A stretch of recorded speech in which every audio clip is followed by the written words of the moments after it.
আসসালামু আলাইকুম। তো আজকে নতুন একটা রেসিপি নিয়ে চলে এসেছি, সেটা হচ্ছে গিয়ে কাঁচা কলার ভর্তা। দেখতেই পাচ্ছেন আমি এখানে পেঁয়াজ কুচি, ধনেপাতা কুচি আর কাঁচামরিচ কুচি নিয়েছি। পেঁয়াজটাকে মিডিয়ামভাবে নরম করে একটু ডলে সাথে মরিচটা ডলে নিচ্ছি।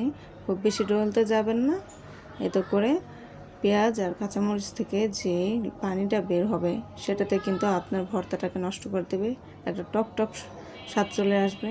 তাই এখন আমি সরিষার তেল নিয়ে নিয়েছি। সরিষার তেল দিয়ে কিছুক্ষণ এটাকেও মেখে নিব। এটাকেও আর বেশি ভালোভাবে না মেখে নিব না। এখন কাঁচা কলাগুলো ভালোভাবে আমি লাম্পস থাকে না, যেন কোনো আটকে যেন না থাকে।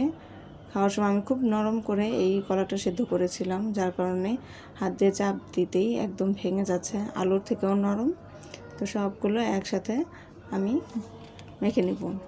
সব কিছুর সাথে আগে মেখে নেওয়ার আগে আমাকে ভালোভাবে এই কলাটা ডলে নিতে হবে, যাতে করে পেঁয়াজ আর কাঁচামরিচের সাথে মাখানোর সময় আমার কষ্ট না হয়, কারণ তেলের সংস্পর্শে আসলে সব কিছু হাত থেকে পিছলে যায়।